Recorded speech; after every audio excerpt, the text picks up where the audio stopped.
Salut à toutes et à tous, salut Maria, salut Amiable, comment allez-vous la famille? Ça va bien? Salut Jojo, salut Rida, comment vas-tu? Ben, ça va bien. Voilà, moi l'après-midi, je suis moins en forme que le jour, que le matin, mais ça va bien, tranquillement. Tranquillou. Voilà. Et Et il s'est passé des choses. Ouais. Bonjour Corto, comment vas-tu Corto? Ah, alors moi je le vois pas encore, il doit être sur le... Salut Corto. Eh ben Corto, qui veut Salut dire Corto! Ouais, court. il est pas... Court? Ouais. Cours ah, peut-être c'est autre chose. Voilà. Euh, J'avais un ami, on le surnommait El Corto, le court, parce qu'il mesurait 2 mètres, tu vois. Ah ouais. Tout l'inverse. Oui, oui. GG Julien, comment vas-tu? J'ai Ah, Julien. Corto et Toussaint l'ouverture. Ah, Ah, Toussaint le frère. Toussaint. Comment va notre Toussaint? Toussaint Et voilà. frérot. Ouais. GG Julien, bienvenue. Toussaint Que des... l'ouverture. Et si un jour tu pourrais monter un peu, nous raconter euh, Ouais. la vie, l'histoire un peu de cet homme, ça serait bien. Toussaint, on sait que tu connais très bien, que tu connais, et, et voilà, on apprendrait. De Ben oui. l'histoire et d'une histoire qu'on connaît très peu ou qui, à vrai Hmm. dire, voilà, comme dans les médias, c'est pas une histoire qu'on apprend à l'école chez nous, tout ça, tu dois vraiment t'intéresser. Et voilà, moi j'aimerais bien avoir tu vois, un aperçu de cet homme qui doit être un homme qui a dû être. Hmm. Tu y penses, Maria, mais je bloque. Mais pourquoi tu vas bloquer? Non, grimpe, allez, monte. Ouais, il est Ouais, bon, tu ton chauffeur. monteras et tu racontes comme tu raconterais à un copain et à quelques amis autour d'une table et d'un café et que voilà, il y a aucun souci. Ça serait super bien. Et voilà. Et aujourd'hui, on a quelques Et petits GG. sujets. Hmm. On a une affaire sur la Nangreta. Ils auraient pu mettre un nom plus facile, hein, punaise, pour Ouais. euh, Nan, la Drangheta. Drangheta. Je peux pas Drangheta. le dire. Voilà, j'ai un problème avec ce son. Akhenaton. Oh, le pauvre, il a pris le Covid. Ben, j'espère que ça va pas être trop grave. Et voilà. Les Jeux Olympiques, on va parler un peu. La vérité, j'ai pas suivi. Apparemment, le pays qui a le plus de médailles d'or, c'est la Chine, La suivi Chine. des États-Unis. Ouais. Nous, l'Espagne, on est en, je crois, 25e position. La France, elle est bien placée, par contre. Ouais. Ah ouais. Ah, Je c'est bien. crois, oui. Bon, on avait Euh, mal débuté, hein. Tu te rappelles, Maria, même Teddy Riner, notre champion, convoyé médaille au-dessus de l'or, là, comment ça s'appelle? Le platine, médaille de platine. Il n'y a pas de Et platine. finalement, je connais pas. Ah bon? Je rigolais, ouais. Et bon, c'est tellement, on l'aime, Teddy Riner, purée, il est tellement gentil qu'on a envie qu'il gagne tous ses matchs, Teddy Riner. On a envie qu'il soit là toute la vie et qu'il gagne toute la vie, quoi. Mais le pauvre, il a perdu en huitième, il a été repêché, il va en quart, il gagne, il se retrouve en demi, et il a quand même ramené la médaille de bronze. Mais bon, on l'aime tellement qu'on voulait le voir avec la médaille d'or. Ça lui aurait fait 3 ou 4 victoires d'affilée, je sais plus. Et on aurait été heureux, quoi. On aurait dit, ouais, c'est super, c'est génial, c'est extra, quoi. Ouais. Voilà. Alors, la Chine a 34 médailles d'or, les États-Unis 29, 22 le Japon Mm. et 17 l'Australie. Nous, on en a deux et je vais voir plus de pays. La France est la huitième classifiée, Mm. 7 médailles d'or. En total, 27 médailles, 7 d'or, 11 d'argent et 9 pour l'instant, et 9 de bronze. Ben, bravo, Mm. c'est huitième classifié, c'est pas mal. Pour voilà, donc premier la Chine, États-Unis, Japon, Australie. Rock, c'est quoi rock? C'est quoi rock? Rock Island, Rock Island, Rock Amadour. Non, Non, Rock c'est quoi Amadour ce n'est pas pays? un pays. ROC. Les R, représentants, ah ouais, République, les représentants qui n'ont pas Océanie. de. Non, ça peut pas être l'Océanie. La Russie ne... la Russie ne participe pas en tant que délégation officielle. Ah, Donc ça doit être, c'est les Russes, on va dire. ah d'accord. Voilà, c'est les Russes. La République. fédération, ça, un truc bizarre. 6e, la Grande-Bretagne. 7e, l'Allemagne. Et 8e, la France pour l'instant. Bravo. Ah, ça va. Bravo. Ah bah bon, bravo. Ça va. Voilà. 7 médailles d'or, 27 en total. Après, Ouais. voilà. Ça c'est classification par médaille d'or, hein, pas par médaille totale, parce que médaille totale, c'est les États-Unis qui ont 90 médailles en total, contre la Chine 74, si on compte or, argent et bronze. Voilà. Hmm. Et Ah, mais bien, bien, bien. Ah, ouais. après, j'ai vu une américaine, pas Biles, une américaine asiatique, je sais pas comment, voilà, avec une d'ethnie asiatique, faire un truc de gymnastique. J'ai flippé de chez flippé.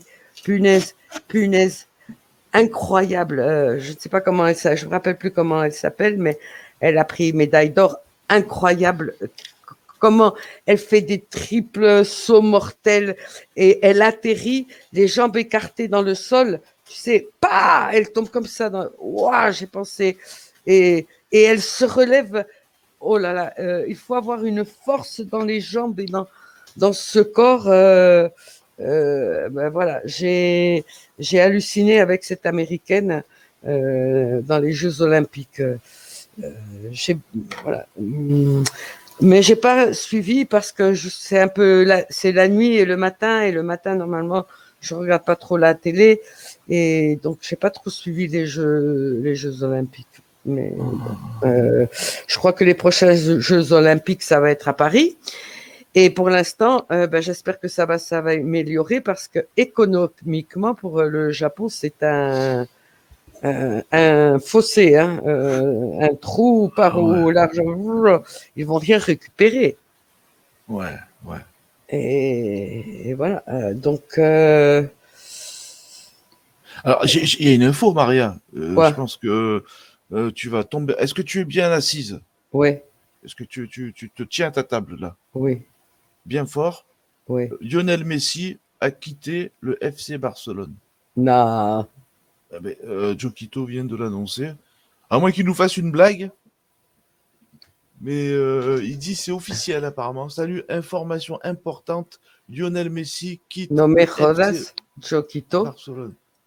Ah ouais, Joe nous. Don't fuck me. Lyon. Oh là là là là là là là là là là. Tout à fait. Arca qui annonce ça, ouais. Ouais, ouais, ouais. Marca, Oh oui, là oui, là. exclusiva. Vuelco radical al caso, retournement radical au cas Messi, qui est qui est chaque fois plus dehors, pratiquement Ah impossible. ouais. Ah ouais, ouais, ouais. Oh Oh là purée, là, purée, purée, purée. oh là là, je vais devoir regarder Ah, ça El va être la fête, hein. Chiringuito. C'est une émission, je vous ai parlé beaucoup, une émission hardcore de foot à la télé espagnole. Et là, il y a des insultes. Bon, c'est clash. C'est clash et je m'amuse comme une. Alors, je vais lire un peu si vous voulez. Oui. La porta, de hecho. Alors, c'est une réalité que plusieurs estaments du club connaissent. Ils sont en train de regarder la forme de communiquer le résultat de ces conversations. Après les dernières réunions entre le club et les représentants du joueur, les désaccords à l'heure de faire une équipe compétitive sont ressortis dans les conversations, ce qui a précipité parce que Messi voulait des renforts qui ne pouvaient pas arriver. On répète, jamais Léo Messi n'a été aussi loin de renouveler avec le Barça. Oh là là. Et un autre des facteurs clés de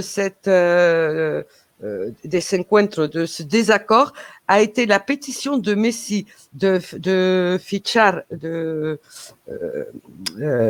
ramener son compatriote Cristian Romero de l'Atalanta. Et que le club n'a pas pu satisfaire. Ils sont en train d'essayer de vendre un petit type et tal. Et voilà. Oh là là là là là là. Oh là là là là là là. Alors là, ouais, ça. Je vous disais que l'autre jour, il y avait Ramos qui avait dit la prochaine, je vais jouer avec Messi au PSG. Ouais. Et attendez, si tout d'un coup, imaginez-vous, et ça, à qui bénéficie le crime? Je crois que ça serait au Real Madrid, parce que si Messi arrive, ça serait peut-être ouvrir la porte à Mbappé, puisque tu as une étoile. Mbappé, oui, c'est un très très grand joueur, il doit faire des preuves encore, mais Messi c'est consacré. Est-ce qu'on va voir Messi jouer? Messi était à Miami avec des joueurs du PSG en vacances. Tout à fait, Joquito. Je te dis, il y a une photo et il y a quelques jours, il était avec les joueurs du PSG à Miami et il y a des photos en train de faire la fête bien faite, je veux dire, tu vois, mais entre copains. Est-ce que c'était un avertissement au Barça de lui dire attention, voilà, moi j'ai mes potes ici. Salut Jimmy Page, salut Cyril, Jamel, 420 Friendly, Samies. Voilà. Donc, si Messi. Alors là, c'est mauvais pour le football espagnol. Je vais dire aussi. Le football espagnol, s'il n'a pas des étoiles, vraiment, voilà, on n'a plus Messi, on n'a plus Cristiano Ronaldo, on n'a plus, voilà. Les droits de télévision sont moins chers. C'est plus pareil. Ah ouais. D'accord. C'est pour ça aussi que la fédération, la Ligue espagnole, Tebas, qui est le chef de la Ligue espagnole, voulait à tout prix, il a tout fait pour que Messi reste. Il disait, moi, je dois avoir pour avoir du fric. Les télévisions, c'est ce qui paye, les publicités, tout tatati. Mais les gens vont voir le Real Madrid ou vont voir le Barça pour voir Messi, pas pour voir Griezmann. Je m'excuse avec tout, voilà. Ou pour voir, voilà, Alaba, le nouveau qui est venu. Mais qui c'est Alaba? Tu comprends? C'est pas des stars maintenant au Real Madrid. On n'a plus de stars. Et si Messi part, il y a plus de grandes stars. Toutes les stars vont partir au PSG. Bonsoir qui pique. Et Messi est un ingrat après tout ce que le Barcelone a fait pour lui. Oui.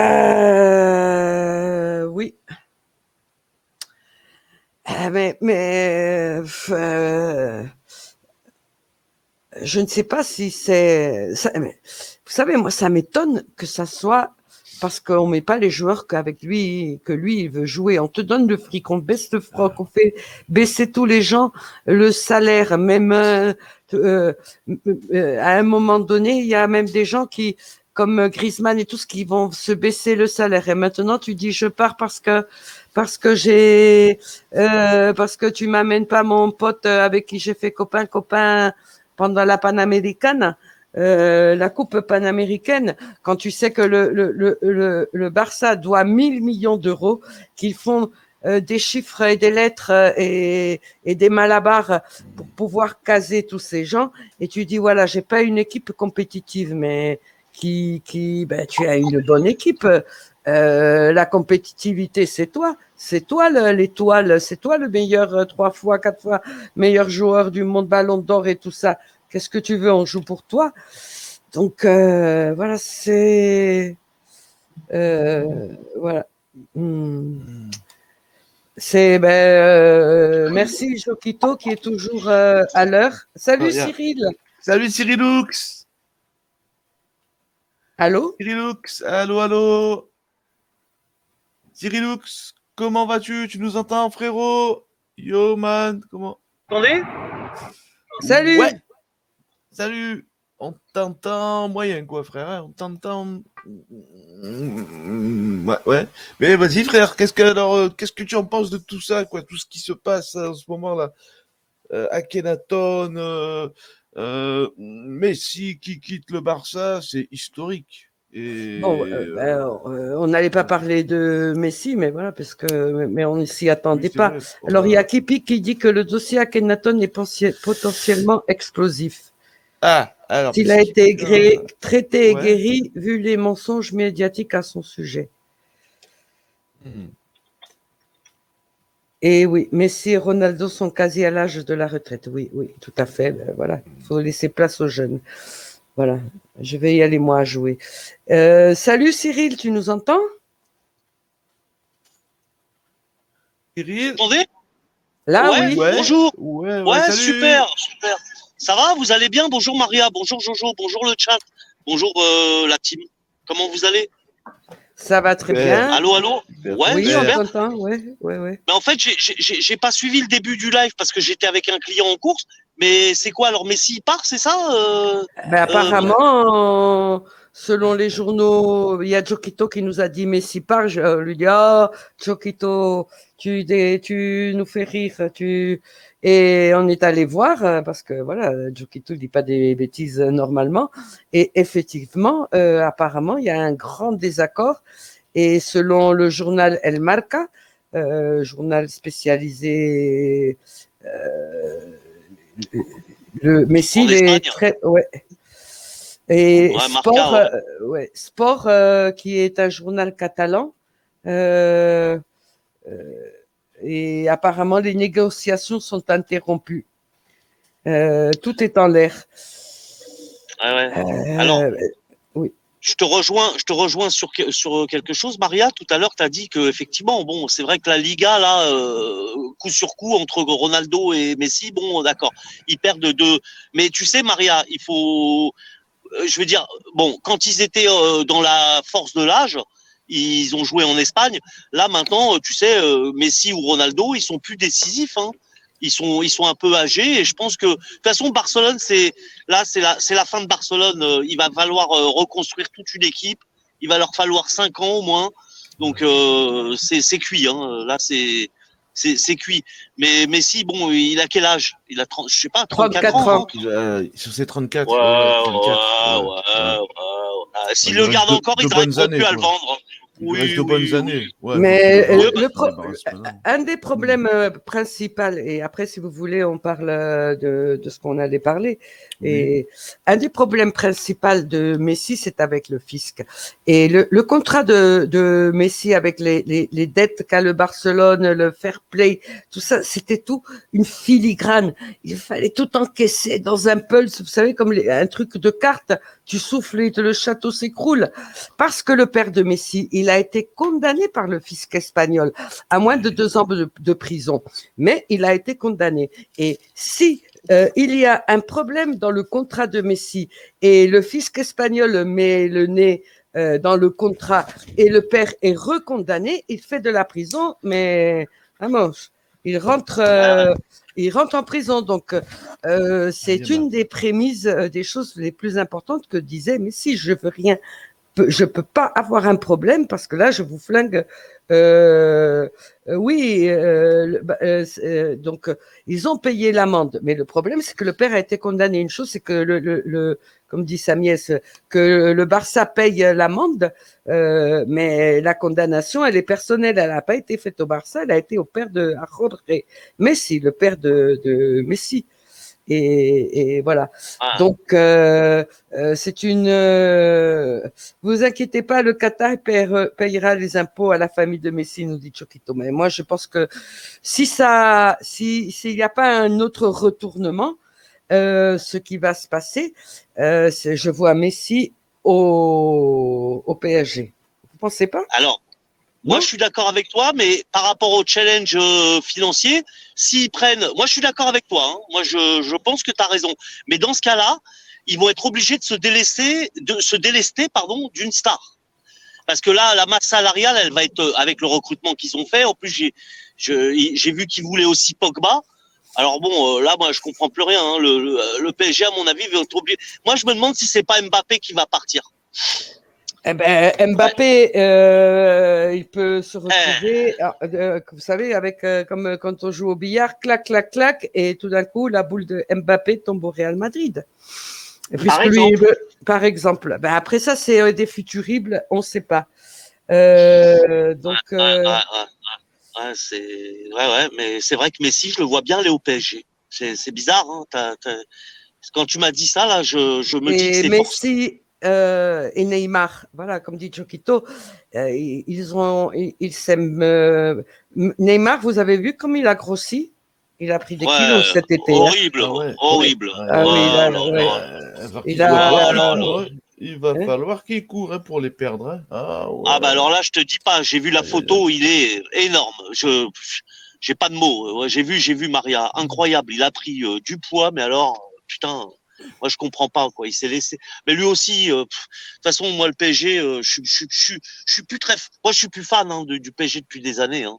Moi, depuis que les Qataris sont venus, alors ok, bon, ils ont été champions de France, je sais pas combien de fois, mais en tout cas, pour les coupes d'Europe, et c'était leur premier objectif, la Ligue des Champions, bah ils ont jamais réussi. Hein. Ça fait combien de temps là? Ça fait 7, 8, 9 ans, je crois. Ils y arrivent pas. Hein. Ils y arrivent pas. Bon là, cette année, alors ils ont pris Donnarumma, ils ont pris Nana. Bon bah faut espérer qu'ils y arrivent, mais moi je suis plus fan de cette équipe. Moi les pétrodollars au bout d'un moment en fait en plus ça a faussé le championnat français depuis des années maintenant, c'est le PSG à part là l'année dernière où c'est Lille, hein, tant mieux d'ailleurs. Félicitations à Lille. Hein. Mais sinon non, moi je suis désolé, ils arrivent avec des milliards et les mecs ils arrivent même pas à gagner la Ligue des Champions. Quoi. En fait, c'est des tocards. Quoi. Franchement, hein, excusez-moi, Ouais. Tu sais, moi j'étais abonné avant. Hein. J'avais ma carte d'abonné avec Mehdi et tout. Hein. Mais à l'époque encore juste avant que bon les Qataris rachètent. Et après une fois qu'ils ont racheté, il y a eu Zlatan et tout. Là, ça pouvait aller à peu près. Mais là, depuis, attendez, ça fait 8 ans que les mecs ils courent après la Ligue des Champions. Ils y arrivent pas. Hein. Ils y arrivent pas. Chaque année, il y a un truc quoi. Alors moi, franchement, moi je serais. Ouais. Je m'excuse. Non, vas-y, Maria. Parce qu'une équipe de foot, à part des stars, il faut faire une vraie équipe. Il faut savoir faire qui joue où. Du monde. Voilà, et c'est pas seulement avoir des stars, parce que si les stars chacun va de leur côté et le jeu n'est pas bien structuré, ils ne jouent pas. On a vu ça un peu avec l'équipe de France, les meilleurs. Voilà, Et c'était un jeu, ils avaient jamais la balle, et quand ils avaient la balle, il y a pas d'osmose. Tu vois, entre eux, il y a Voilà. Et... Moi, tu sais, je vais te dire, hein, excuse-moi, pardon, vas-y, je t'en prie, Maria. Non, je t'en prie, non, vas-y. Juste ce que je voulais te dire, en fait, c'est que moi, pour avoir fait un peu de foot, l'équipe la plus performante, celle qui va aller le plus loin, et c'est pas une question d'argent, tu sais quoi? C'est par exemple 11 potes. Il y a eu des équipes comme ça où les mecs, c'était 11 potes, tu vois? 86, et là, 86, voilà.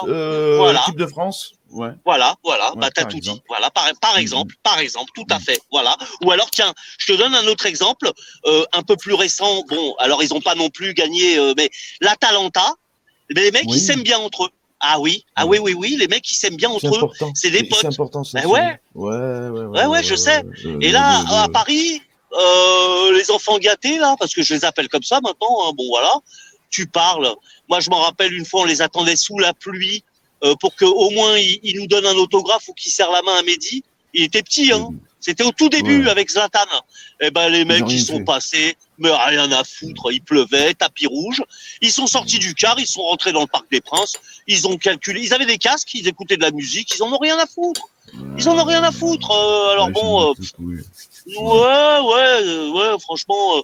Mais c'est vrai que quand tu tombes sur des équipes où les mecs ils s'aiment bien entre eux, ou tiens, rappelle-toi de l'équipe de Nantes à l'époque de Patrice Loco, Nicolas Wedek et tout, quand ils avaient été champions de France. Là, c'était une équipe, c'était des amis, c'était des potes entre eux. Hein. Tu sais, et voilà. Et là, au PSG ou comme dans d'autres équipes, les mecs, des fois même entre eux, ils s'aiment pas. Tu vois, moi, je vais te dire, ouais, on n'est pas sûr que Neymar et Mbappé ils soient les meilleurs amis du monde. Hein. On n'en est pas sûr, hein. Honnêtement. Moi, alors des fois, ils essayent de nous dire qu'ils sont amis et tout. Bon, mais moi, je suis pas sûr. Hein, tu vois, honnêtement, hein. Je suis pas sûr. Neymar, c'est la star parce que bon, il a plus d'expérience que Mbappé. Mais Mbappé, lui, avec sa grosse tête, il supporte pas. Enfin, voilà. Ce que je veux dire, c'est que tu vois, au PSG, il y a des injustices. Il y en a, ils ont pas le droit ils ont le droit d'être en retard. Il y en a, ils ont le droit de pas s'entraîner. Il y en a, ils ont le droit de rester en vacances un peu plus longtemps que les autres. Bon, tout ça, ça fout la merde. Bah ouais, ça, dans des équipes sérieuses et un peu le Real Madrid, c'est ça ce qu'il a. Là, il n'y a pas de star. Voilà. Mais voilà, mais le Real, c'est un grand club.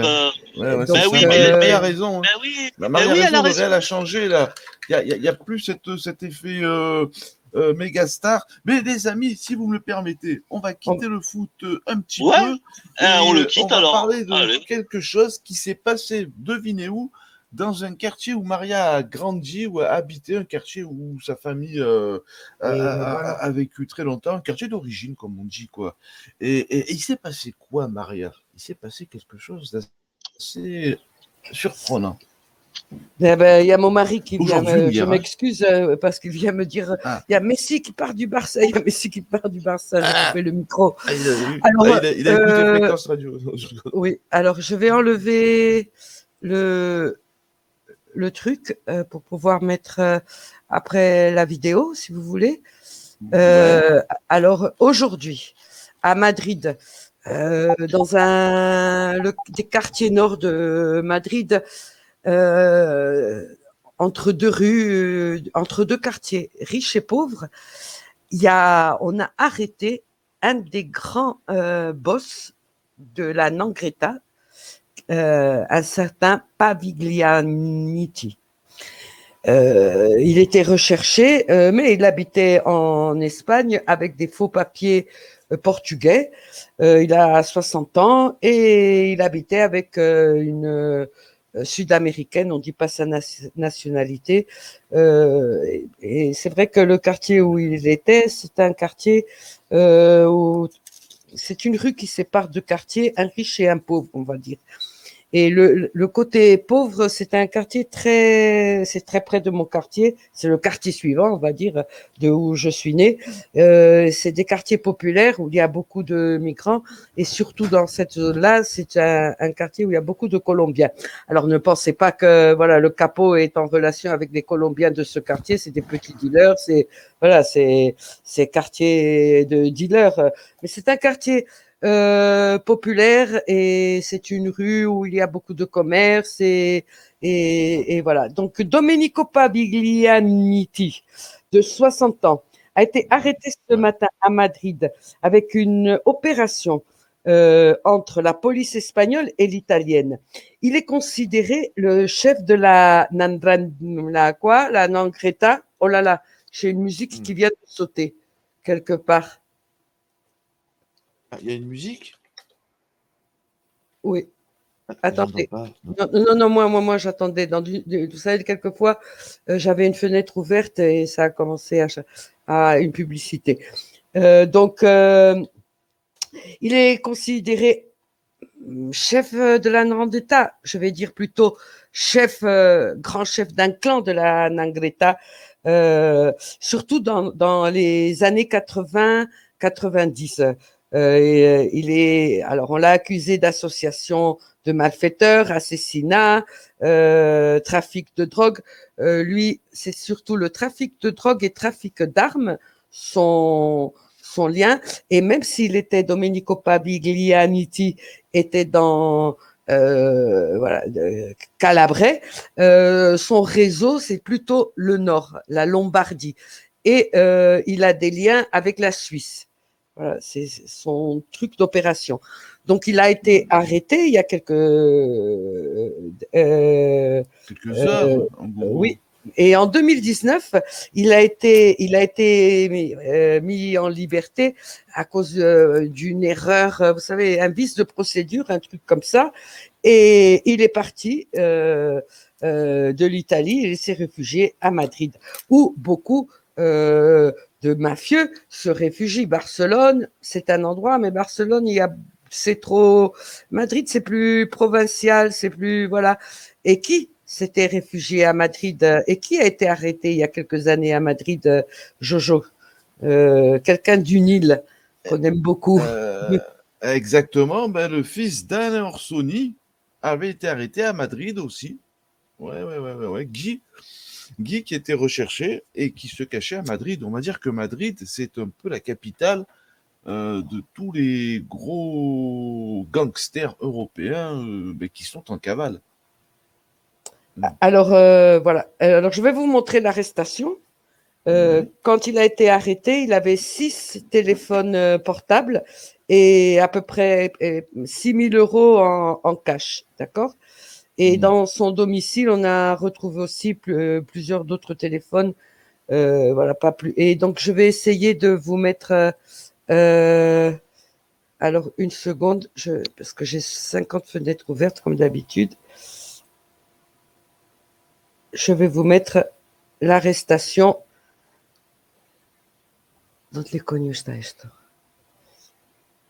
Allez, on y va.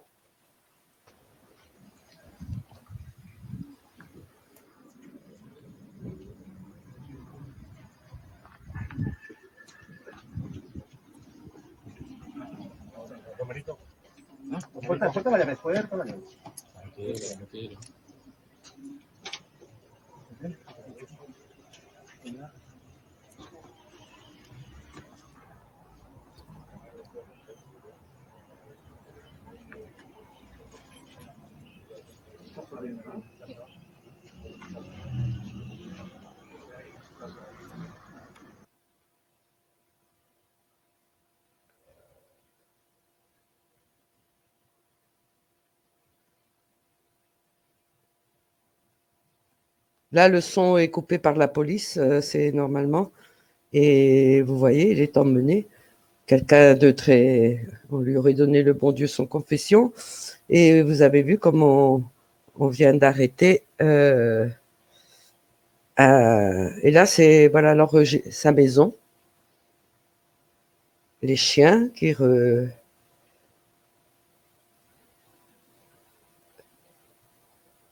Et on est en train de voir l'arrestation d'un grand mafieux de la Nandretta. C'est la police nationale, c'est pas la Guardia Civile. Et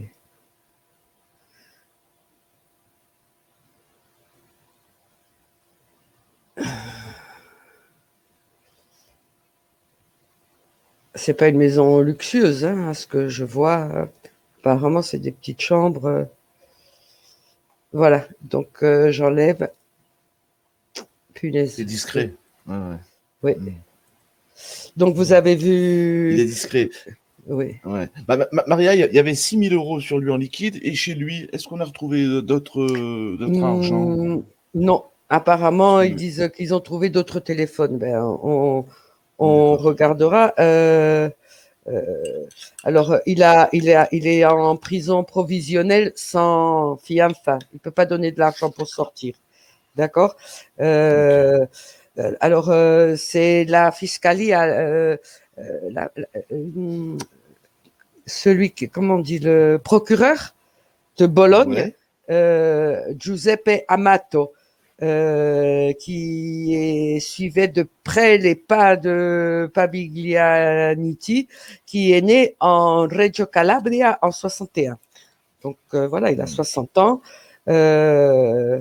Et tout d'un coup, en janvier, le 21 janvier, la police italienne l'a trouvé à Madrid. Et ils ont appelé la police espagnole et ils ont dit, voilà, on sait qu'il se cache là.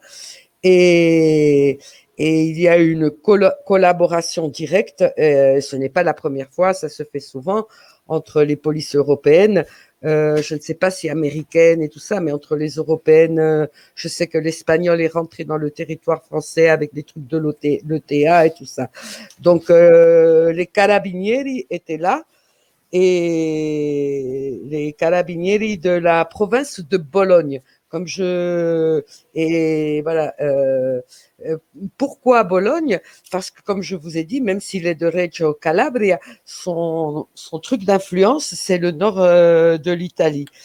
Indrine, elle bouge. Oui, oui, exactement. Oui. Elle bouge dans toute l'Italie, dans toute l'Europe. Et lui, Ben, c'était elle s'installe. surtout trafic Ouais. d'armes et bien sûr de drogue. Et donc, et quelques C'était années, quelqu'un quand même. Hein. Ouais. ben oui, il avait été condamné à la perpète en Italie. Mais une fois, on lui a dit perpétuité, ben on lui a commuté la peine pour 30 ans. Euh, on lui dit il a peut-être plus d'une centaine d'assassinats sur son dos ou qu'il a commandité Wow. les assassinats. Tu m'avais dit 130 Oui. meurtres. Ouais. 130 meurtres et voilà. Oui, à différentes guerres, parce que il y a des guerres qui ont commencé alors, à une période.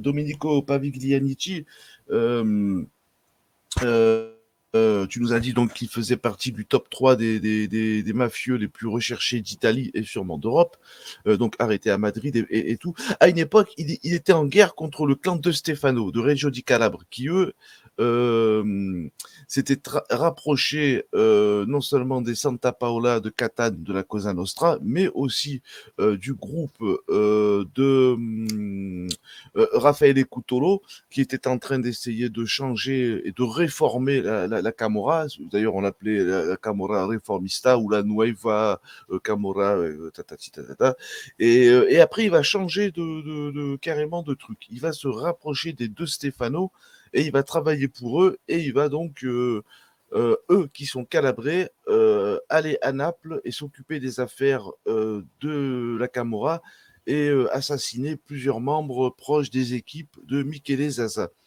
Donc, ben, ça fait de lui voilà, quelqu'un, ben, vu qu'il s'est mis dans le bon camp, parce que c'est ce camp-là qui a gagné, il est monté en grade, en grade et en grade.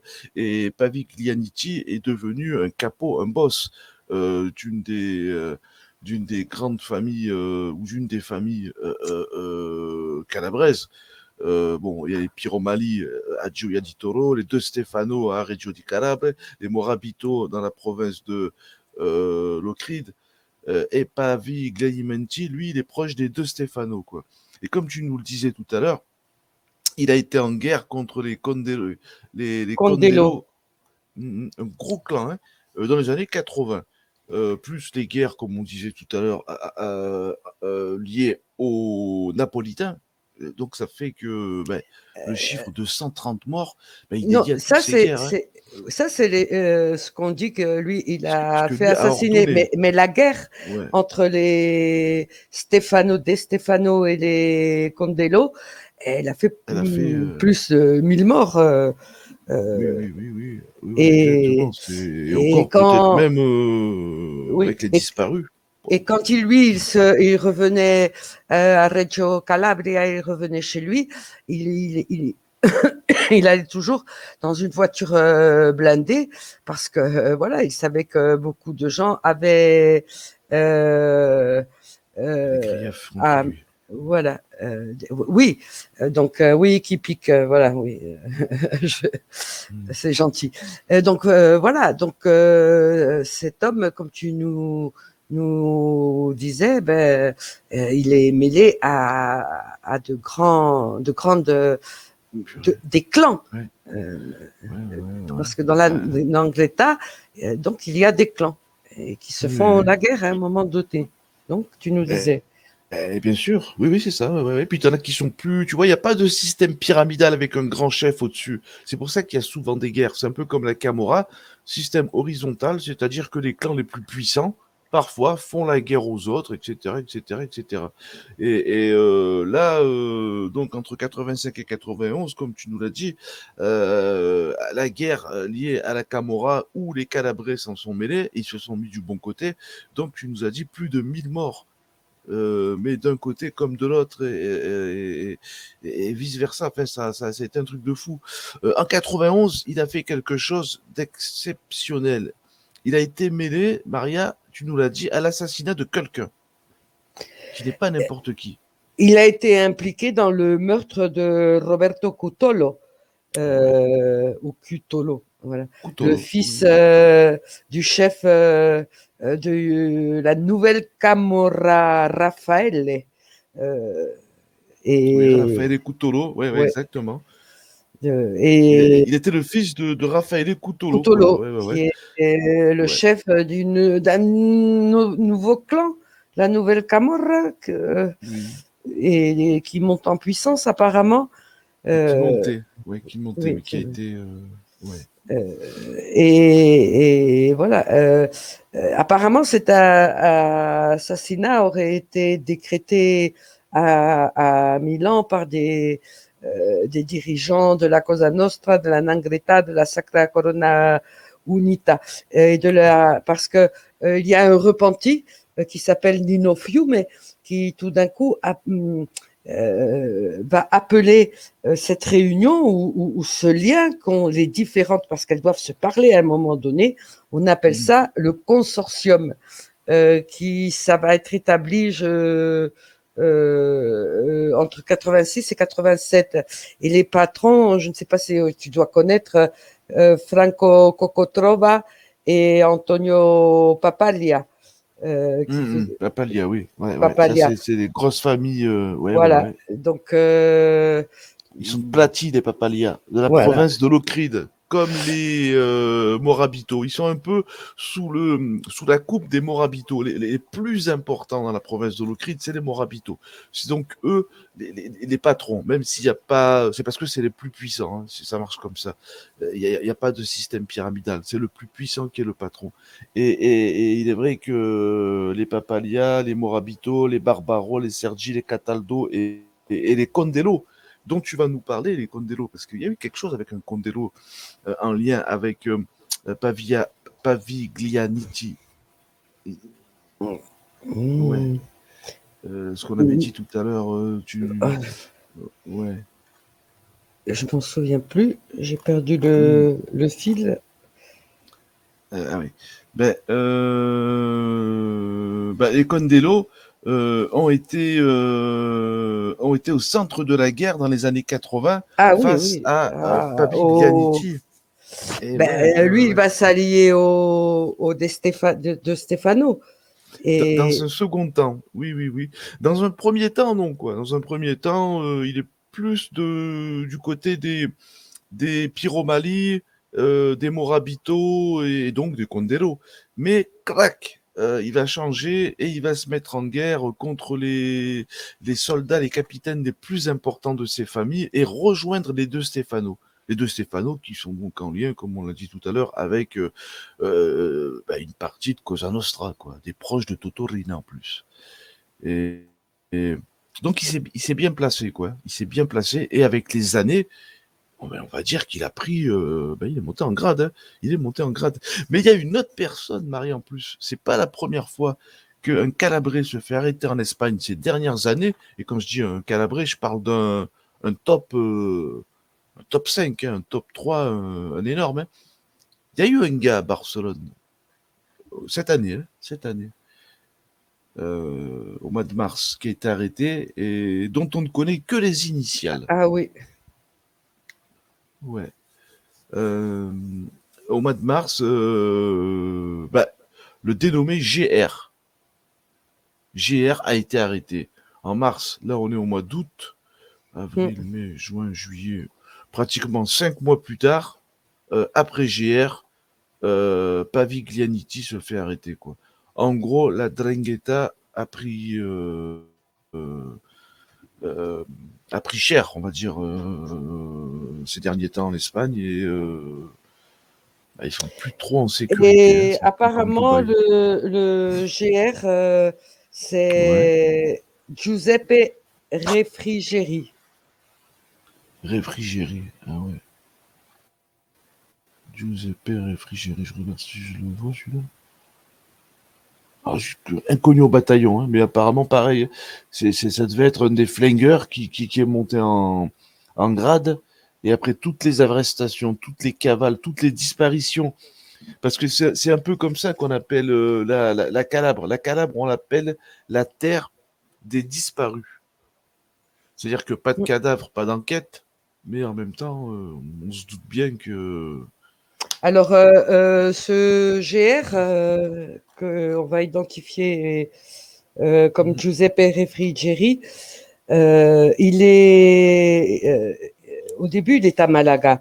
La première fois qu'il est arrêté pour diriger une cellule d'un clan qui opère depuis Malaga. Ben, il y en a des clans de partout.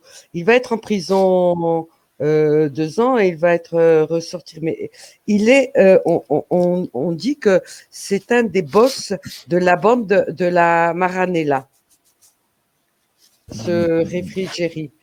Et le 5 mars, il va être arrêté. Et voilà. Et c'est toujours par ordre des tribunaux italiens qui appellent les Espagnols et ils disent il est là, cherchez-moi-le et arrêtez-le. Voilà. Mmh, mmh. Ah ouais, ça Et s'est voilà. passé... C'est-à-dire qu'il y a beaucoup d'informations qui arrivent d'Italie pour la police espagnole, un peu comme quand la Dream Team arrivait en Espagne, on avait la police française qui avertissait ses homologues espagnols en leur disant attention, attention, il semblerait que la Dream Team, la grosse équipe de braqueurs de fourgons blindés, il semblerait que la Dream Team soit en Espagne, méfiez-vous, faites attention. Et 3, 4, 5, 6 mois plus tard, il y a 2, 3, 4 attaques. Et il faut aucun doute, ils ont même été jusqu'au Portugal, et il ne faut aucun doute que la Dream Team était bien dans le coin, quoi. Et il est vrai qu'on pourra en discuter tout à l'heure, quoi. Pour l'Espagne, il y a beaucoup de Sud-Américains qui sont en Espagne. Tu peux nous expliquer un peu pourquoi le phénomène? C'est à un moment donné, dans les années, je vais dire 90, bon, l'Espagne, on devient riche d'une certaine façon. Et il y a des travaux, il n'y a plus de femmes de ménage, on va dire, aussi simple que ça, d'une certaine façon. Je simplifie. Et tout d'un coup, il va y avoir une très forte immigration, surtout de femmes au début, qui viennent surtout de la République dominicaine au début. Puis après, elles vont venir du Pérou et surtout pardon, de l'Équateur. La Colombie, ça vient un peu plus tard et elles ne viennent pas faire le ménage. En général, les Colombiens arrivent un peu plus tard. Et bien sûr, c'est facile, on a la même langue, on a besoin de gens et l'adaptation est très facile parce que vous ramenez vos enfants à un moment donné et ils rentrent direct à l'école, c'est la même langue, la même grammaire, la même... donc, on a eu une très forte émigration sud-américaine et à Madrid, ils vont s'installer dans des endroits, dans des quartiers populaires et je vais essayer de vous montrer où a été arrêté cet homme. Oh là là là là là. Donc, une seconde.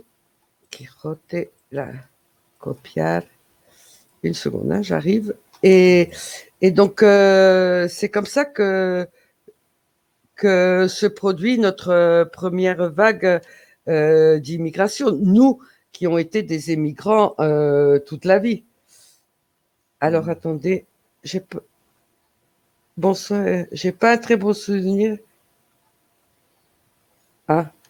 J'ai de très bons souvenirs. J'avais compris tout le contraire. Oh là là. Donc voilà. Alors je vais vous mettre ça. Alors là, c'est où il a été arrêté, cet homme. Voilà. Et là, cette zone-là, cette rue-là, c'est nos Champs-Élysées. C'est le quartier riche nouveau.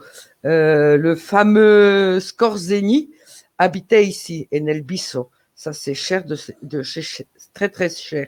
Ici, on a le Santiago Bernabéu. Alors, toute cette zone, c'est riche, tout ça. Ouais.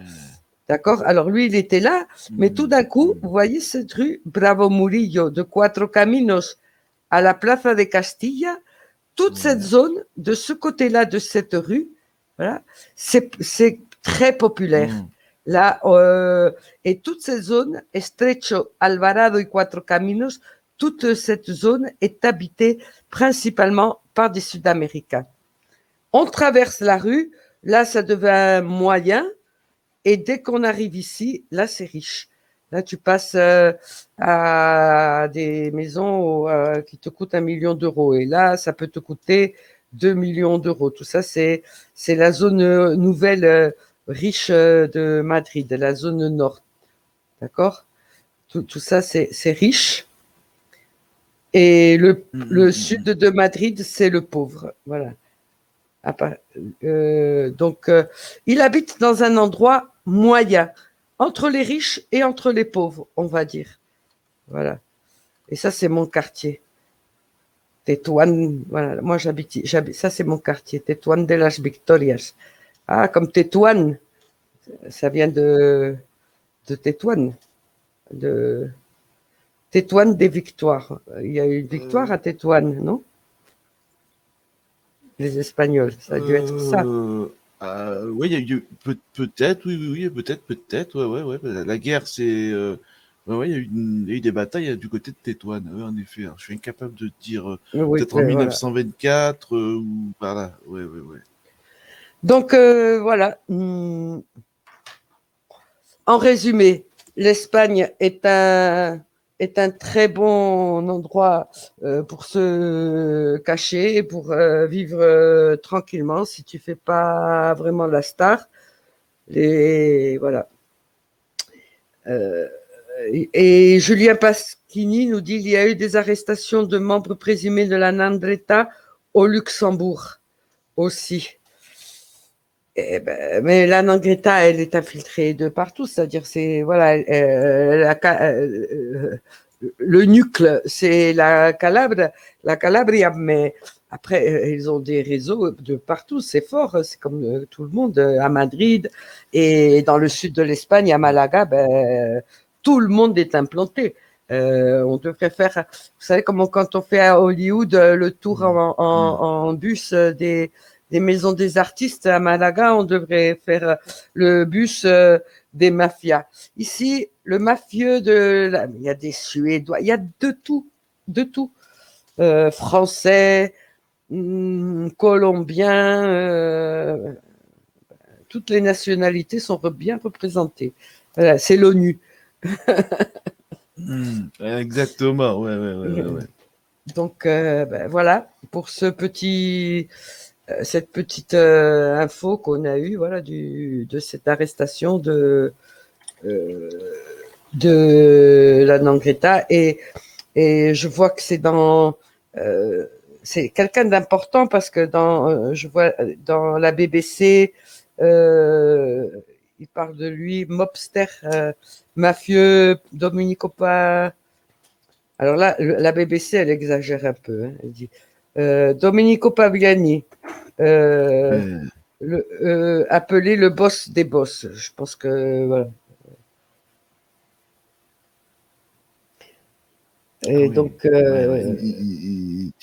c'est peut-être un peu, c'est peut-être, on va dire, exagéré quand même, parce que le boss des boss, on sait que ça se trouve dans les grandes familles de Stefano et tout ça, quoi. Mais boss des boss, à la rigueur, oui, dans son coin, dans son clan, peut-être dans quelques clans autour de lui, mais non, boss des boss de la Ndrangheta, je pense pas. Sinon, déjà, il n'aurait pas été top 3 des plus recherchés, quoique il y a quand même le patron Ben, ça doit être un poids lourd quand même. Hein. Ouais, ça doit être quand même un Oui, sacré poids lourd. Hein. c'est un poids lourd, mais de là à Ouais, dire ouais. le boss des boss, j'en doute un peu. Mais bon, c'est un poids lourd, c'est certain, ça sort dans beaucoup de journaux Mais oui, parce qu'ils en ont. euh, Ouais. internationaux. Ouais. Donc, Parce qu'ils en ont pas. Exactement, Maria. Mais tu sais, eux, ils en ont pas de boss des boss. Eux, c'est un système horizontal. Il n'y a pas de système pyramidal comme dans Cosa Nostra ou ailleurs. Eux, c'est donc horizontal, ce qui veut dire qu'à la rigueur, les patrons les plus puissants, les plus grands boss, ne sont pas boss des boss, mais sont des grands boss. C'est-à-dire que ils dirigent plusieurs autres petites ndrines. Tu sais, il y a deux types de ndrines. Dans la ndringueta, les ndrines, c'est ce qui compose la ndringueta, quoi.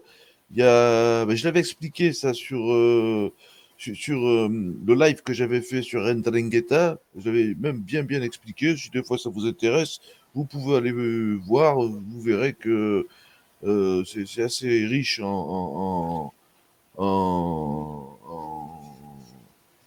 actualité et en histoire, quoi. Histoire de cette mafia qui est vraiment la mafia qui monte depuis une vingtaine d'années, 30 ans, qui monte et qui est la plus secrète.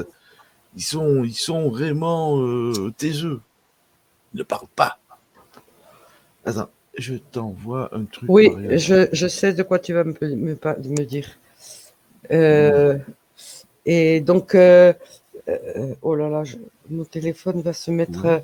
Je dois mettre une actualisation. Et je veux pas la mettre parce qu'elle va tout me bloquer. Et donc, oui. Euh, euh, et bon, moi, j'ai pas beaucoup à ajouter. Toi, tu connais beaucoup sur la Nangreta et tout ça. Donc, je te laisse. Voilà, moi j'ai mis les faits, on a parlé des faits, comment il a été arrêté et pourquoi, d'où il vient. Et là, il va repartir en Italie. Après, il était en prison et dû à un vice de forme dans le procès, il a dû être relâché et tout de suite, il a pris, voilà, les valises, il est parti en Espagne. Et dans un journal italien, j'ai lu que, voilà, en Espagne, il a été soutenu euh, par des membres. Donc, il était pas seul. Et c'est vrai que je pense, hein, que en Espagne, si tu fous pas la merde, la police, voilà, elle travaille pas non plus. Euh, elle, elle emmerde pas les gens. Chaque fois qu'on arrête quelqu'un, c'est jamais la police espagnole qui dit ah tiens, il y a un mafieux ici. On va l'arrêter, on va mettre. Je ne sais pas si ça marche comme ça, mais tout d'un coup, c'est toujours la police italienne qui appelle, voilà, ou un juge. C'est à travers l'Interpol qui vont être euh, qu'ils vont aller travailler, je veux dire. Alors, je ne sais pas comment ça marche exactement, mais c'est comme ça. Et voilà, maintenant, la télévision espagnole vient d'arrêter, je crois. Ah non. Ah, je crois que c'est pour une. Ah non, donc on a gagné une médaille d'or. Je croyais qu'il parlait de Messi. Et, et, et voilà, donc, parce que j'ai la télé allumée sans le son. Et donc voilà, c'est un peu ça. L'Espagne, euh, c'est un peu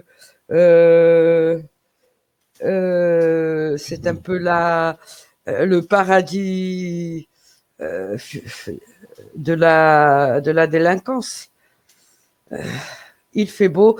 Madrid, il faut dire que la plupart des vols européens pour l'Amérique, on va dire, qui parle espagnol, vous avez des vols depuis Madrid, où vous aviez, du moins avant le Covid, maintenant ça reprend, de partout en Europe, en Colombie, il n'y a pas que il y a Bogota, Medellín, l'Équateur, de partout et plusieurs villes. Et tous les jours, Donc voilà, pour faire Madrid, est une ville tranquille.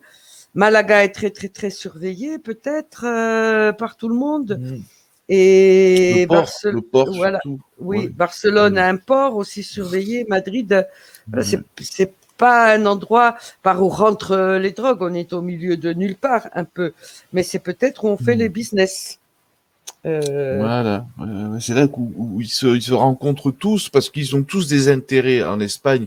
Parce que tu sais qu'il y a eu, avec Florentino Pérez et bien d'autres, j'allais dire armateurs, qu'est-ce que je raconte, bien d'autres constructeurs, tu sais, ils sont tous sur le front de mer, ils font pousser les immeubles comme des champignons. Et tu sais que ce genre de business, ça intéresse les mafias. Elles y voient le moyen de blanchir et de reblanchir des grosses sommes d'argent. Yes, super. Oui. Et là, c'est vrai qu'en plus, l'Espagne, avec, c'est le pays d'Europe qui a le plus de plages, quoi. Il y a je sais pas combien de kilomètres sur la Méditerranée, il y a l'Atlantique, voilà, il y a des plages partout, quoi.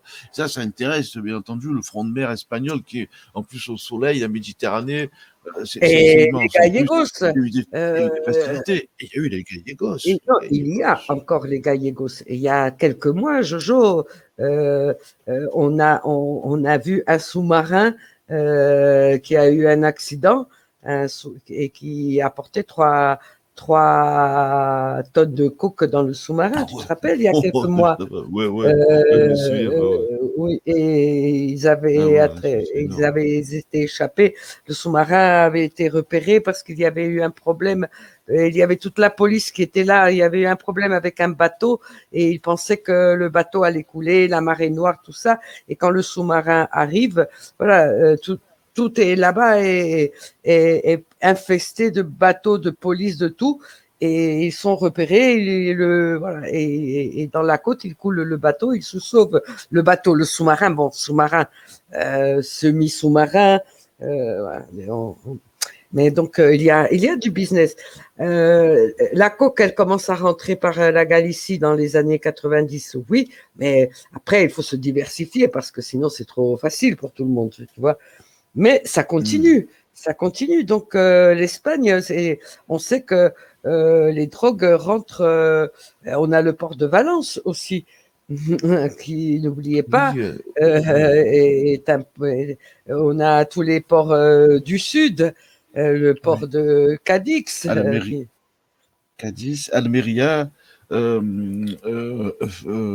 où on prend le bateau aussi pour aller à Tanger, Algeciras, Cadiz, Voilà. Algeciras, Malaga, Almeria, Valencia, Carthagène, je crois que c'est Cartagena, c'est Carthagène. vers la Murcie, mais bon, voilà, on a des Oui, ports de c'est à partout. côté de Murcie, c'est un port aussi, voilà. Oui, Et voilà, on oui, a des ports Malaga et de Barcelone, je veux dire. partout. Ouais, Voilà, on a de des l'autre côté, kilomètres et des pareil. kilomètres de côte. Attention, on parle pas du Portugal, mais le Portugal est aussi une porte d'entrée, hein, aussi. Oui, oui. Euh, et donc voilà, et on diversifie et la coque d'Amérique arrive beaucoup en Afrique. Beaucoup de bateaux vont prendre cette coque et vont la remonter vers divers ports, l'Espagne, le Anvers, l'Angleterre. Voilà. Après, il y a tellement de routes et c'est tellement compliqué de contrôler tous les containers qui passent par tous les ports du monde que c'est une bataille quasiment perdue d'avance.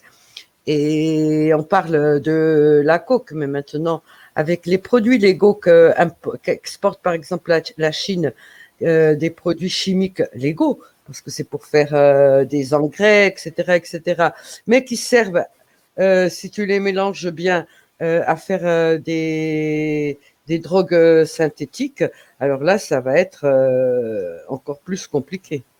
Ouais, Et ouais. ça fait beaucoup de fric parce que c'est une drogue très facile à écouler et vraiment pas chère et qui fait des Ouais. dégâts terribles, terribles. Ouais, Irréversible. ouais, Ouais. ouais.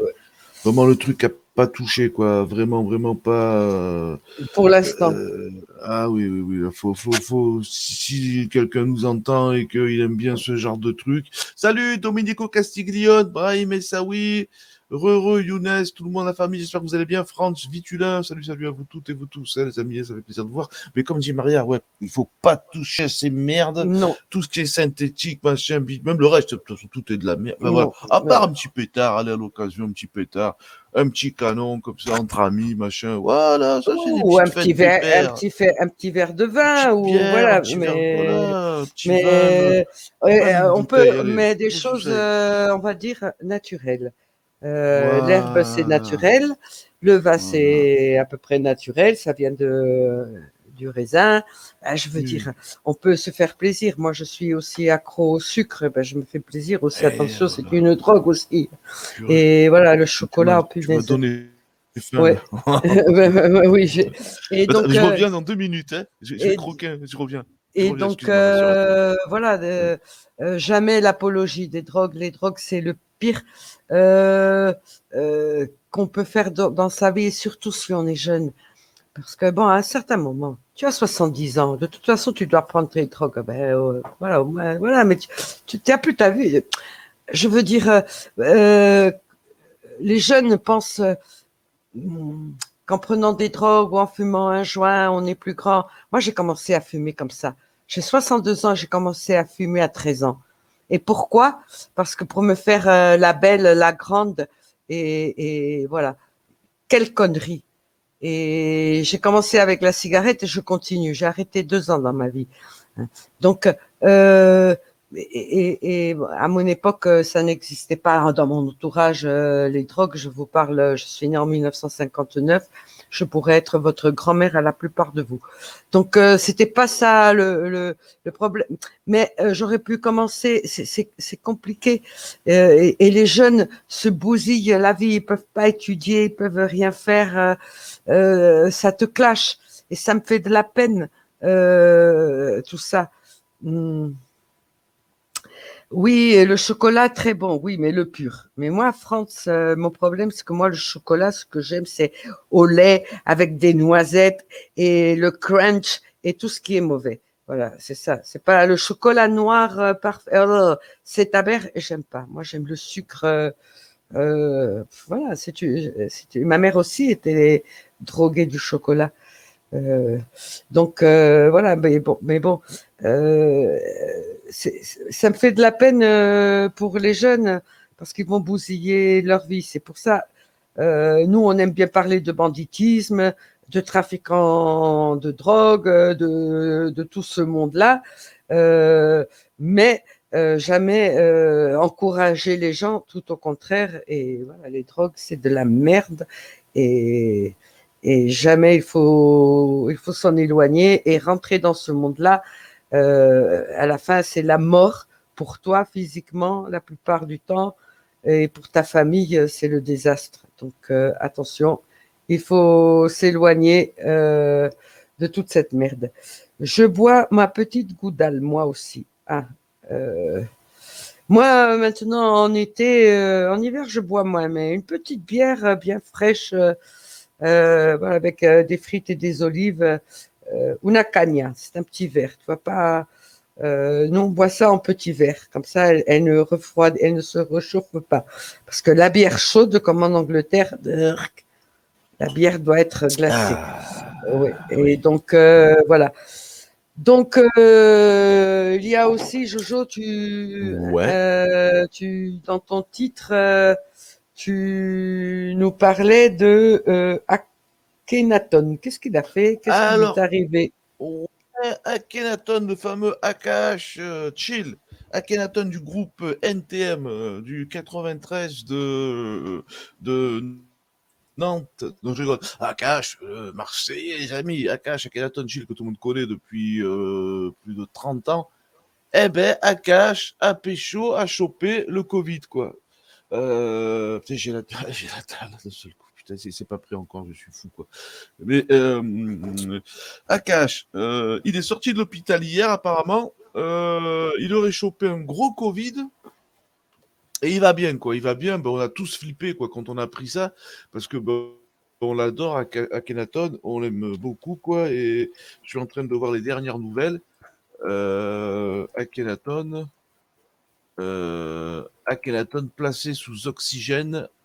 Ah, la vérité sur son hospitalisation. Apparemment, il y a une vérité sur son hospitalisation. Puis apparemment, il y a eu aussi, donc, qui dit vérité dit tout accepter. Merde, putain, il faut tout accepter quoi là. Ah oui. Vaccination va. Akhenaton placé sous oxygène. La vérité, les amis, c'est la vérité, la grande vérité. Parce qu'il y a la fausse vérité, la méchante vérité, la vérité du canal, pas mal des cons, et la vraie vérité. Voilà. Que s'est-il vraiment passé? Akhenaton, le chanteur emblématique du groupe de rap Ayam, a été pris en charge à l'hôpital de la Timone, à Marseille. À Timone, où on trouve les plus belles infirmières que l'on surnomme les canons de la Timone, comme les canons de Navarone. Dans la nuit du samedi 31 juillet, pour gêne respiratoire, donc on l'a vite ramené à la Titi, à la Timone. Et selon son entourage, celui qui s'oppose fermement à la vaccination obligatoire et au pass sanitaire sur les réseaux sociaux ne serait pas passé par le service de réanimation. BFM TV affirme pourtant le contraire. Ah, le fondateur d'Ayam n'a pas été intubé, ni mis dans le coma, avec carrément quoi. C'est-à-dire que dans un premier temps, on a dit qu'il a été intubé, il a été placé dans le coma, sous respiration artificielle, comme cela peut arriver donc dans un service de réanimation. Mais en gros, il est bien passé entre les mains du service de réanimation du professeur Marc Guénier, que tout le monde ne connaît pas. Au cours de la journée de dimanche, après avoir été testé positif au Covid-19, Akhenaton et ses amis donc ont fait savoir un peu ce qui lui était arrivé à divers journalistes, quoi. Il a été admis aux urgences, le chanteur Akhenaton. Et Akhenaton a été examiné par les soignants du service de réanimation. Il a par la suite été placé sous oxygène avant d'être transféré dans l'unité de médecine du professeur Vett, que personne ne connaît aussi. Sorti d'affaire, le membre d'Ayam a pu quitter la Timone. Bienvenue la Timone. C'est mercredi 4 août. Selon le Parisien, l'acolyte de Joe Star, l'acolyte de Shuriken va bien, mais il est éprouvé et se repose en famille. Des nouvelles rassurantes pour les inconditionnels du groupe de rap marseillais, et vrai qu'on est tous. Ayam avait dû récemment annuler de nombreuses dates de concert, notamment à Saint-Raphaël dans le Var, à Vitrolles, commune située dans les Bouches-du-Rhône, ou encore à Landerneau dans le Finistère. En cause, l'un des membres du groupe avait été déclaré donc machin, comment on appelle ça, avait été déclaré, enfin il avait chopé le Covid, quoi, apparemment, quoi. Donc c'est pas le premier du groupe Ayam à avoir attrapé le Covid, quoi. Attendez, là il donne encore plus d'informations. Ah ouais, il donne encore plus d'informations. Purée. Ouais. Salut Baxou. Ouais. Et 420 et tout le monde qui arrive. Donc chaud pour Akhenaton.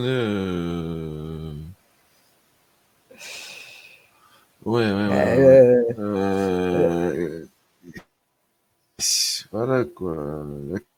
Akhenaton, Maria Akhenaton, il a un avis tranché. Il dit, il dit que voilà, il est contre les picoses, quoi. Mais il dit, chacun fait ce qu'il veut. Tu sais, il n'est pas là à dire aux gens, ne le faites pas, pitié, faites pas ça, machin. Non, il dit, moi, je le ferai pas. Il est contre le pass sanitaire, comme beaucoup d'entre nous. Ça, c'est dégueulasse, le pass sanitaire. oui, mais habituez-vous. Oui, ça on le va respecte. Être, mais sauf que non, je sais pas que je le respecte. Là, quand même, il va devoir le faire.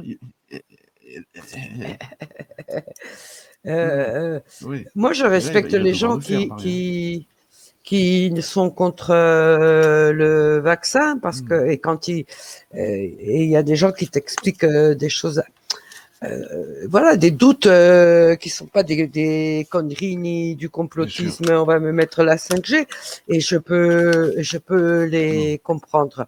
De la même façon que moi, j'ai décidé de me faire vacciner et j'espère qu'on me respecte. Moi, je te dis pas de te faire vacciner, ne me dis pas de voilà. Si on est libre, chacun fait ce qu'il veut. Il se vaccine ou il se vaccine pas. Mais après, pour le pass sanitaire, la France a commencé. En Espagne, en Galicie, c'est infaisable, mais ils l'exigent. Et l'Italie va aussi l'exiger. Et je pense que ça va être que l'effet domino et que à peu près ils vont l'exiger de partout. Seulement, c'est ingérable et infaisable. Comment tu contrôles un pass sanitaire par téléphone, un papier, une photocopie, et qui c'est qui va te contrôler la caissière, excusez-moi, du Mercadona, quand je vais payer, elle va me dire, avant de prendre le chariot pour faire les courses, elle va me dire, ah, vous pouvez pas prendre le chariot, vous n'êtes pas vacciné. Vous comprenez, un samedi matin, un samedi après-midi au Carrefour, qu'est-ce que ça peut être, ça? Ou voilà. Alors les discothèques en Espagne, ils ont dit quelque chose. Eux, ils sont d'accord pour le pass sanitaire dans les discothèques, du moment que le 100% de la capacité. Si vous m'exigez le vaccin, c'est pas pour mettre le masque et puis après dire seulement 40% des personnes. Vous voulez que j'exige le vaccin? Ça, c'est les trucs nocturnes en Espagne. J'accepte, mais j'ouvre pour 100% des gens, il n'y a pas de masque, il n'y a plus de restrictions. Et là, on a tout arrêté, les conversations. Donc, pardon. C'est infaisable, ça. Parce que qu'est-ce que tu vas aller au restaurant? C'est compliqué parce que c'est anticonstitutionnel. Parce qu'après, on a une loi européenne je crois, très très dure, qui est la droit des données personnelles, qui est une loi très très dure. Donc, mais la protection des données personnelles, mais comment vous me protégez si tout le monde, chaque fois que je vais rentrer dans un commerce, ils vont voir, tout le monde va voir mes données. Tu comprends? Oui. Tiens, où tu habites, qu'est-ce qu'elle fait, qu'est-ce que tu fais? On te dit pas, moi j'ai le passeport, mais il y a mon nom, ma dati, ma tata, et voilà, mais moi j'ai pas envie que le chinois, quand je rentre acheter les piles, il sache comment je m'appelle. Pourquoi? Tu comprends? Et que tout d'un coup, il peut ces données, moi je ne sais pas s'il peut tout d'un coup les mettre. Il a le numéro de ta carte, il a bien sûr, parce qu'après il peut se servir. Toi tu payes avec ta carte bleue, il a ton adresse, enfin voilà, mais ça peut aller après. Comment se servir mais voilà, donc moi je suis contre un peu parce que c'est infaisable et parce que mon intimité, je ne sais pas si on dit comme ça, mais elle est par-dessus tout. C'est parce que c'est ma liberté. Si tout d'un coup tout le monde sait comment je m'appelle, je vais acheter un croissant et on sait comment je m'appelle. Si je veux pas qu'on sait, voilà, ou si je vais avec une copine, elle est rentrée avec si je rentre avec un mec, voilà, c'est son amant, par exemple. Pourquoi excusez-moi, imaginez-vous que j'ai un amant et que je vais bouffer avec lui, par exemple. Pourquoi on doit savoir que si je rentre dans un bistrot, que j'ai rentré avec ce monsieur et comment il s'appelle. Voilà, c'est pas le cas, bien sûr, heureusement, mais ça pourrait l'être tout d'un coup. C'est ma vie privée. Et là, on me prive de ma vie privée. Et je pense que c'est tout simplement anticonstitutionnel. C'est pour le pass sanitaire l'exigeait. Après, peut-être pour des endroits fermés, je ne sais pas, pour un avion. Mais l'avion, c'est un endroit où c'est pas facile à prendre le Covid, je vais vous dire. Pourquoi? Les avions modernes, l'air se renouvelle dans les Airbus à peu près toutes les minutes, peut-être au plus toutes les 2 minutes. Il est renouvelé totalement. Il passe par les moteurs à des températures, voilà, donc tout meurt.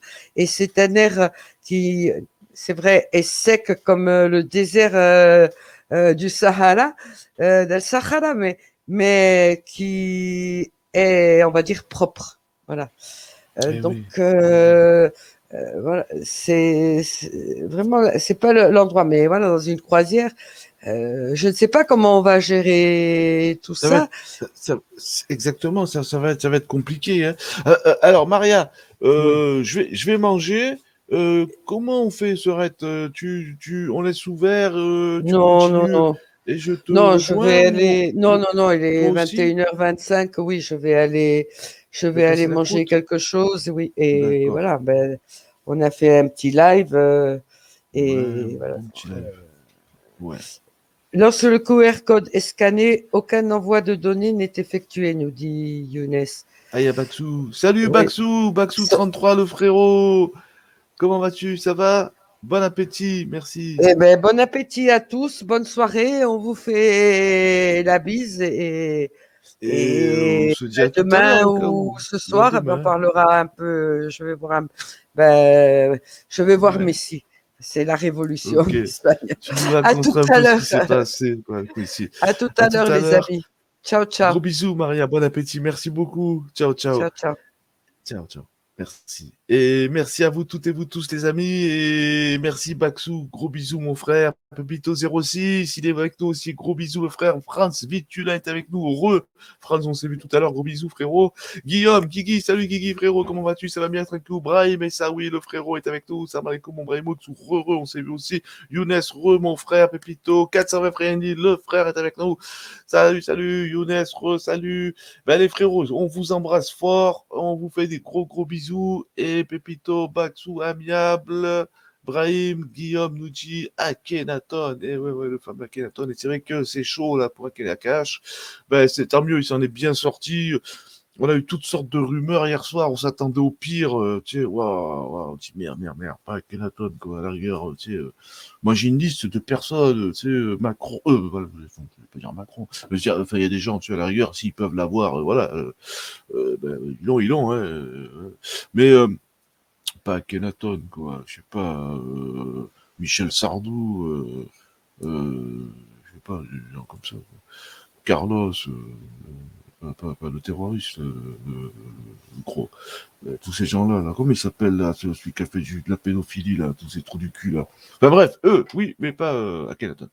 Gros bisous à tout le monde, bon appétit à vous toutes et vous tous. Mangez bien, c'est ce qu'il faut pour garder la santé. Et on se dit à plus tard, les amis. Ciao, ciao, gros bisous à vous toutes et vous tous. Et à tout à l'heure. Ciao, ciao. Merci.